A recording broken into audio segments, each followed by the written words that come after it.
Hi friends, ಇದು ಕೊನೆ ಆಷಾಢ ಶುಕ್ರವಾರ ಬ್ಲಾಗ್ ಆಗಿರುತ್ತೆ. ಇವತ್ತು ಕೊನೆ ಆಷಾಢ ಶುಕ್ರವಾರ ಆಗಿರೋದ್ರಿಂದ ನಾವು ಹೊರನಾಡಿಗೆ ಬಂದಿದ್ದೀವಿ.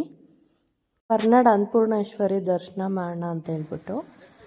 ಈ ಆಷಾಢ ಶುಕ್ರವಾರದಲ್ಲಿ ಹೆಣ್ಣು ದೇವರುಗಳ ದೇವಸ್ಥಾನಗಳು ಹೂವಿನ ಅಲಂಕಾರದಿಂದ ಈ ರೀತಿಯಾಗಿ ಕಂಗೊಳಿಸ್ತಿರ್ತವೆ. ಇದನ್ನು ನೋಡೋದಕ್ಕೇ ತುಂಬ ಚೆನ್ನಾಗಿರುತ್ತೆ. ಪ್ರತಿ ವರ್ಷವೂ ವರ್ಷಕ್ಕಿಂತ ವರ್ಷಕ್ಕೆ ಹೂವಿನ ಅಲಂಕಾರನ ಡಿಫ್ರೆಂಟಾಗಿ ಮಾಡ್ಕೊಂಡು ಹೋಗ್ತಾರೆ. ಅದೇ ರೀತಿ ಈ ದೇವಸ್ಥಾನದಲ್ಲೂ ಈ ಸತಿ ವಿಶೇಷವಾಗಿ ಹೂವಿನ ಅಲಂಕಾರ ಮಾಡಿದ್ದಾರೆ. ಈ ವರ್ಷ ಹೊರನಾಡಲ್ಲಿ ಹೇಗೆ ಹೂವಿನ ಅಲಂಕಾರ ಮಾಡಿದ್ದಾರೆ ಅನ್ನೋದು ನೋಡೋಣ ಬನ್ನಿ ವ್ಲಾಗಲ್ಲಿ. ಈ ಆಷಾಢ ಶುಕ್ರವಾರದ ವ್ಲಾಗ್ನ ತುಂಬ ಲೇಟಾಗಿ ಹಾಕ್ತಾಯಿದ್ದೀನಿ. ಯಾಕಂದರೆ ಆಷಾಢ ಶುಕ್ರವಾರ ಟೈಮಲ್ಲಿ ತುಂಬಾ ಸ್ಟ್ರೆಸ್ ಇತ್ತು ನನಗೆ. ತುಂಬ ಟ್ರಾವೆಲಿಂಗ್ ಮಾಡಿ ಮೆಂಟಲಿ ಫಿಸಿಕಲಿ ಆ ಮಂತ್ ಫುಲ್ಲು ಸ್ಟ್ರೆಸ್ ಆಗಿರೋದ್ರಿಂದ ಎಡಿಟಿಂಗು ಮತ್ತು ವೀಡಿಯೋ ಅಪ್ಲೋಡ್ ಮಾಡೋಕ್ಕಾಗಿರಲಿಲ್ಲ. ಹಾಗಾಗಿ ತುಂಬ ಲೇಟಾಗಿ ಬರ್ತೈತೆ. ನೋಡ್ಬೋದು, ಈ ಥರ ಟ್ರೆಡಿಷನಲ್ ಲುಕ್ಕಲ್ಲಿ ಸ್ಯಾರಿ ಹಾಕೊಂಡು ದೇವಸ್ಥಾನಕ್ಕೆ ಬಂದಿದ್ದೀನಿ ಇವತ್ತು. ನೋಡ್ಬೋದು, ದೇವಸ್ಥಾನದ ಹೊರಗಡೆಯಿಂದ ಹೂವಿನ ಅಲಂಕಾರನ ಎಷ್ಟು ಚೆನ್ನಾಗಿ ಮಾಡಿದ್ದಾರೆ ಅಂದ್ಬಿಟ್ಟು. ಈಗ ಒಳಗಡೆ ಹೇಗೆ ಮಾಡಿದ್ದಾರೆ ಅಂತ ನೋಡೋಣ. ಹಂಗೇ ಹೋಗ್ತಾ ಹೋದ ವರ್ಷ ಮಾಡಿರೋ ಥರನೇ ಈ ವರ್ಷವೂ ಹೂವಿನ ಅಲಂಕಾರ ಮಾಡಿದ್ದಾರೆ. ಇದಕ್ಕೆ ಲೈಟಿಂಗ್ಸ್ ಅರೇಂಜ್ಮೆಂಟ್ ಮಾಡಿದ್ದಾರೆ. ಒಂದೊಂದು ಸೆಕೆಂಡ್ಗೂ ಲೈಟು ಚೇಂಜ್ ಆಗ್ತಾ ಇರುತ್ತೆ. ಹಾಗಾಗಿ ಇದು ಲುಕ್ಕು ತುಂಬಾ ಚೆನ್ನಾಗಿ ಕೊಡ್ತಾ ಇದೆ. ಈ ವರ್ಷ ಅಂತೂ ಫ್ಲವರ್ ಡೆಕೋರೇಷನ್ ಜೊತೆಗೆ ಲೈಟಿಂಗ್ ಡೆಕೋರೇಷನ್ನು ತುಂಬಾ ಚೆನ್ನಾಗಿ ಕಾಣಿಸ್ತಾ ಇದೆ. ನೋಡ್ಬೋದು,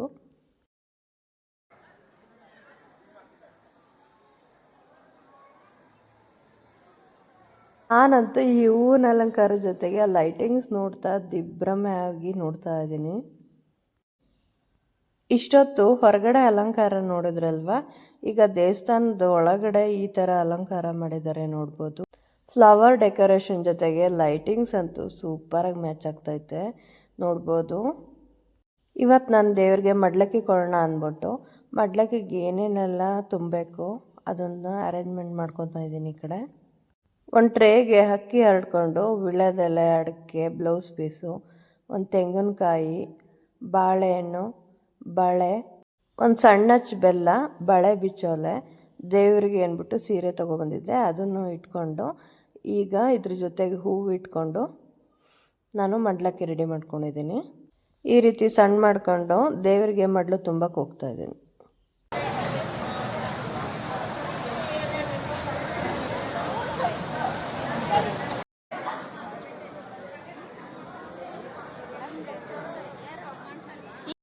ನೋಡ್ಬೋದು, ಪಲ್ಲಕ್ಕಿ ಉತ್ಸವ ಮಾಡ್ತಾ ಇದ್ದಾರೆ.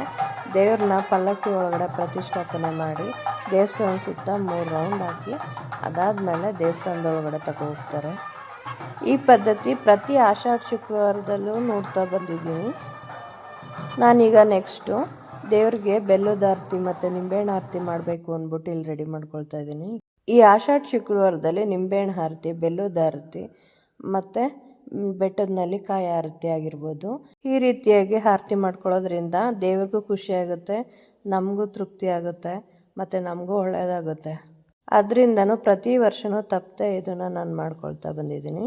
ಈಗ ನೋಡ್ಬೋದು, ಫಸ್ಟು ನಾನು ಬೆಲ್ಲದ ಆರತಿ ಮಾಡ್ಕೊಳ್ತಾ ಇದ್ದೀನಿ ದೇವರಿಗೆ.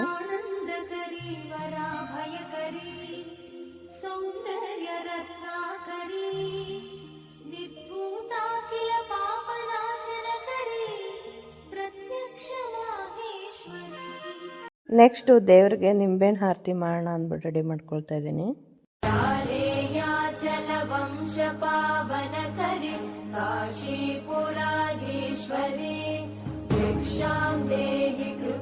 ಅನ್ನಪೂರ್ಣಾ దేవి అర్చింతు నమ్మ నా మనవియాలించి నన్ను బ్రోవుమమ్మ.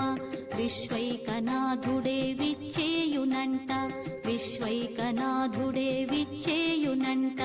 నీ ఇంటి ముంగిట నిలుచుండునంట, నీ ఇంటి ముంగిట నిలుచుండునంట.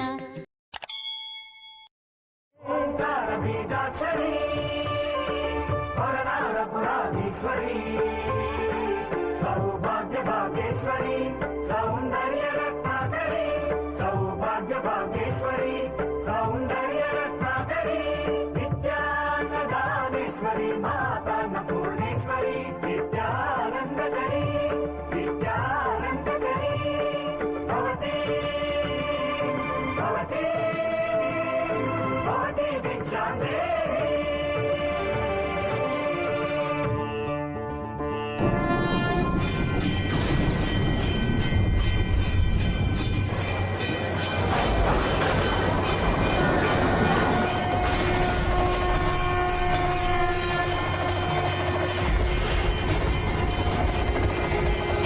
ದೇವ್ರಿಗೆ ಮಾಡಿರೋ ಅಲಂಕಾರ ನೋಡ್ಬೋದು ಎಷ್ಟು ಚೆನ್ನಾಗಿದೆ ಅಂತ.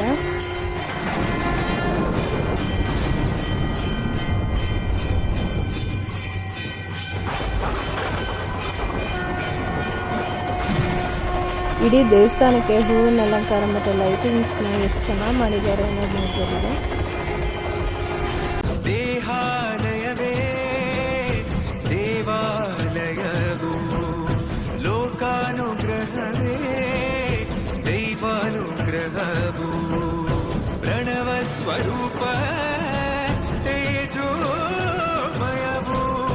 ಪುಣ್ಯ ಸಂಚಯವೇ ಪರಮ ಸುಖವು, ಯತ್ರ ಶ್ರದ್ಧಾ ಭಕ್ತಿಂ ತತ್ರ ಲಭತೆ ಜಯಂತಂದೆ, ಯತ್ರ ಶ್ರದ್ಧಾ ಭಕ್ತಿಂ.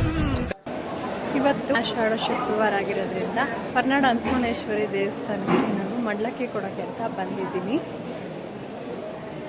ತುಂಬ ಚೆನ್ನಾಗಿ ಮಾಡಿದ್ದಾರೆ ಅಲಂಕಾರ, ಹೂವಿನ ಅಲಂಕಾರ ಆಗಿರ್ಬೋದು, ಪೂಜೆ ಆಗಿರ್ಬೋದು, ದರ್ಶನ ತುಂಬ ಚೆನ್ನಾಗಿತ್ತು. ಇಲ್ಲಿ ದೇವ್ರಿಗೆ ಅಲಂಕಾರ ಆಗಿರ್ಬೋದು, ದೇವಸ್ಥಾನದ ಅಲಂಕಾರ ಆಗಿರ್ಬೋದು, ತುಂಬಾ ಚೆನ್ನಾಗಿತ್ತು ಫ್ರೆಂಡ್ಸ್. ನನಗಂತೂ ಇಲ್ಲಿಗೆ ಬಂದರೆ ತುಂಬಾ ಖುಷಿಯಾಗುತ್ತೆ. ಈ ಟೈಮಲ್ಲಂತೂ ಇನ್ನೂ ನೋಡೋಕ್ಕೆ ಚೆಂದ ಇನ್ನೂ. ಹಾಗಾಗಿ ನಾನು ಪ್ರತಿ ವರ್ಷವೂ ಆಷಾಢ ಶುಕ್ರವಾರದಲ್ಲಿ ದೇವಸ್ಥಾನಕ್ಕೆ ಬರೋದನ್ನು, ಹೊರನಾಡು ಅನ್ನಪೂರ್ಣೇಶ್ವರಿ ದೇವಸ್ಥಾನಕ್ಕೆ ಬರೋದನ್ನು ಮಿಸ್ ಮಾಡ್ಕೊಳ್ಳೋದೇ ಇಲ್ಲ. ಪೂಜೆ ದರ್ಶನ ಎಲ್ಲ ಮುಗಿತು, ರೂಮಿಗೆ ಹೋಗ್ತಾ ಇದ್ದೀನಿ ಹಾಲ್ಟ್ ಆಗೋದಕ್ಕೆ. ಬೆಳಗ್ಗೆ ಮಾರ್ನಿಂಗ್ ವೆದರ್ ದೇವಸ್ಥಾನದ ಮುಂದೆ ಈ ಥರ ಇತ್ತು ನೋಡ್ಬೋದು. ಈಗ ನಾವು ಉಡುಪಿ ಕಡೆ ಟ್ರಾವೆಲ್ ಮಾಡ್ತಾಯಿದ್ದೀವಿ. ಇವತ್ತು ನೈಟು ಉಡುಪಿ ಮಠದಲ್ಲಿ ಹಾಲ್ಟ್ ಆಗಿದ್ದೀವಿ. ಹಾಯ್ ಫ್ರೆಂಡ್ಸ್, ನಾವಿವತ್ತು ಉಡುಪಿ ಕೃಷ್ಣ ಮಠಕ್ಕೆ ಬಂದಿದ್ದೀವಿ. ಕೃಷ್ಣನ ದರ್ಶನ ಮಾಡೋಣ ಅಂತ ಅಂದ್ಬಿಟ್ಟು ಕೃಷ್ಣ ಮಠದಲ್ಲೇ ನಾವು ರೂಮ್ ಬುಕ್ ಮಾಡ್ಕೊಂಡಿದ್ದೀವಿ. 4 ಮೆಂಬರ್ಸ್ಗೆ ರೂಮ್ ಇಷ್ಟು ದೊಡ್ಡದಾಗಿ ಕೊಟ್ಟಿದ್ದಾರೆ. ತೋರಿಸ್ತೀನಿ ಇವಾಗ, ನೋಡೋಣ ಬನ್ನಿ. ನೋಡ್ಬೋದು, ಇದು 2 ಬೆಡ್ರೂಮ್ ಹಾಲು ಎಷ್ಟು ಚೆನ್ನಾಗಿದೆ ಅನ್ನೋದು ನೋಡ್ಬೋದು. ಇವು ಹಾಲು ನಮಗೆ 1500 ಸಿಕ್ತು.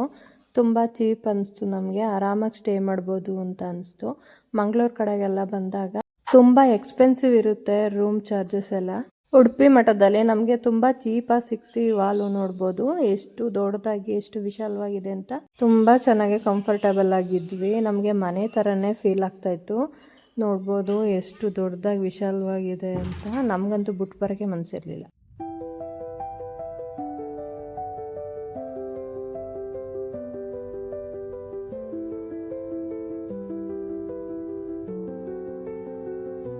ಕೃಷ್ಣ ಮಠದಲ್ಲಿ ಇವತ್ತು ಸಂಜೆ ಏನೋ ಪ್ರೋಗ್ರಾಮ್ಗಳು ನಡೀತಾ ಇರುತ್ತೆ, ಅದನ್ನು ನೋಡೋಣ ಅಂತ ಕೃಷ್ಣ ಮಠಕ್ಕೆ ಹೋಗ್ತಾ ಇದ್ದೀವಿ.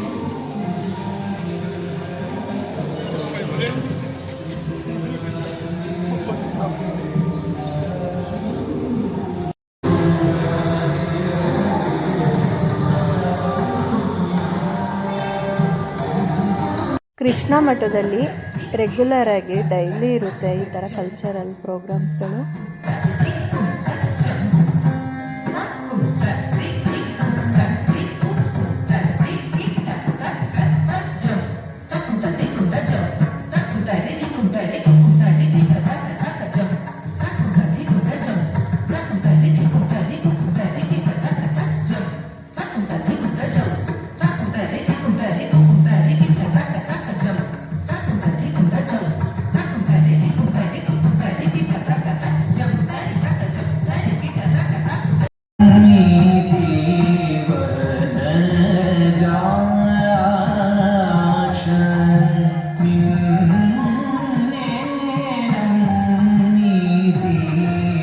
ಒಂದಕ್ಕಿಂತ ಒಂದು ಪ್ರೋಗ್ರಾಮು ತುಂಬಾ ಚೆನ್ನಾಗಿತ್ತು. ನೋಡ್ತಾ ಇದ್ರೆ ನೋಡ್ಕೊಂಡು ಇಲ್ಲೇ ಕುತ್ಕೊಳ್ಳೋಣ ಅಂತ ಅನ್ನಿಸ್ತಾ ಇತ್ತು.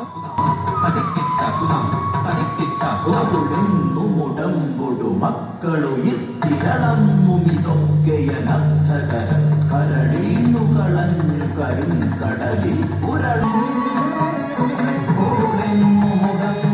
ಮಕ್ಕಳು ಇತ್ತಿರಳಮ್ಮುಮಿದೊಕ್ಕೆಯ ನರ್ತಕರ ಕರಡೀನು ಕಳನ್ನು ಕರು ಕಡಲಿ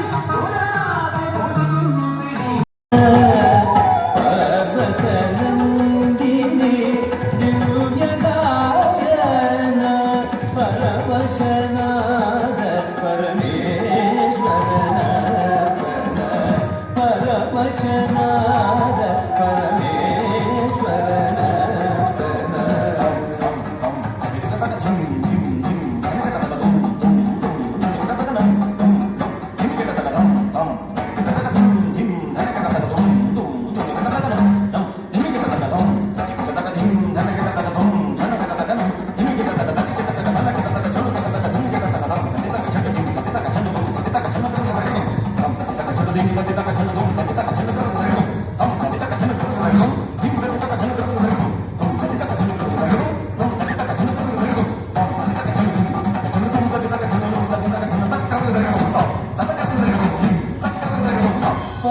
ಪರವಶನಾದ ಪರಮೇಶ್ವರನ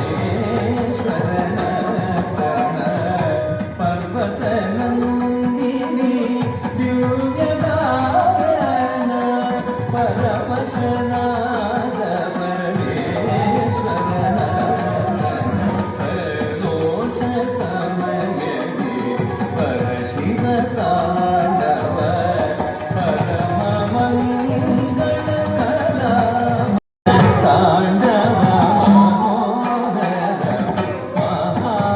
ಮಹಾಗಣಪತಿಯ ತಾಳಮೇಳಗೆ ಮಹಾಶಿವನ ತಾಂಡವ ಮನೋಹರ ದುಃಖದೋಷ ಸಮಯದಿ ಪರಶಿವ ತಾಂಡವ ಪರಮ ಮಂಗಳ ಕಲಾ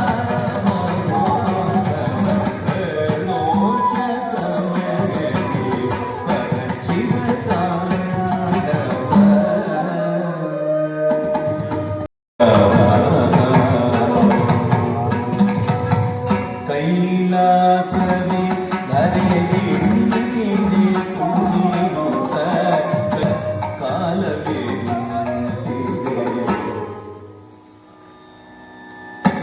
ಕಾಲವೇ ನಿಂತಿದೆ ಕಣ್ಣರಳಿಸುತ್ತ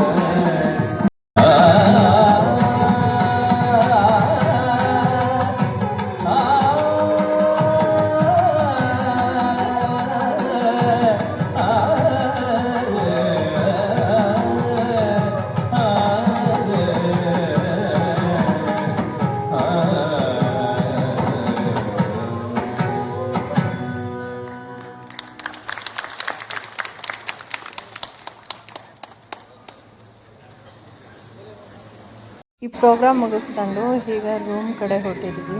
ಇವತ್ತೊಂದು ವ್ಲಾಗ್ನ ಇಲ್ಲಿಗೆ ಎಂಡ್ ಮಾಡ್ತಾ ಇದ್ದೀನಿ. ನೆಕ್ಸ್ಟ್ ವ್ಲಾಗು ಉಡುಪಿದೆ ಶಾಪಿಂಗ್ ವ್ಲಾಗ್ ಆಗಿರುತ್ತೆ.